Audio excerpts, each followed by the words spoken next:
মহিলা ভোটার। কিন্তু একটা জাতির উন্নয়নের জন্য, একটা এলাকার উন্নয়নের জন্য যে জিনিসটা সব থেকে বেশি দরকার সেটা হচ্ছে শিক্ষা। আপনাদের এলাকায় শিক্ষার হার কত জানেন? 30.7%। হ্যাঁ, যেখানে ছেলেদের হচ্ছে 34%, মেয়েদের হচ্ছে 27%।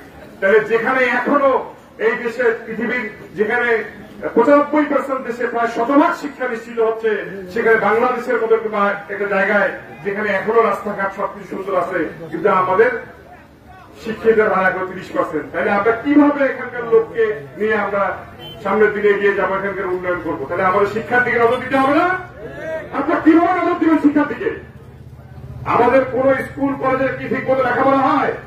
কেমন করে হবে? এখানে তো যত ফেরেস্তার মতো সংসদ সদস্য থাকুক না কেন, স্বজন প্রীতি ছাড়া কোন নিয়োগ হয়েছে?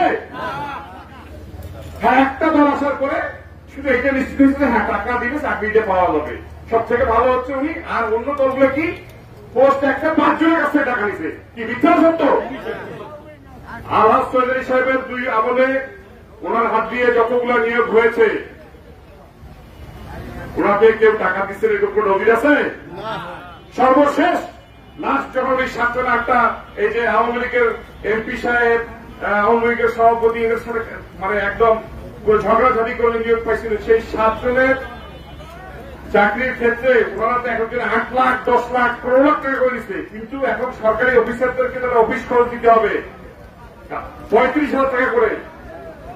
ওই 7 জনের 35,000 টাকা করে অফিস খরচটা, সেটা উনি ওরা পকেট থেকে দিচ্ছে, কেন্দ্রের কাছ থেকে নিয়ে নাই।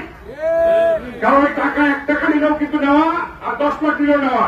আপনাকে বুঝতে পারছেন যে উনি কতটুকু সেন্সিটিভ মানুষ?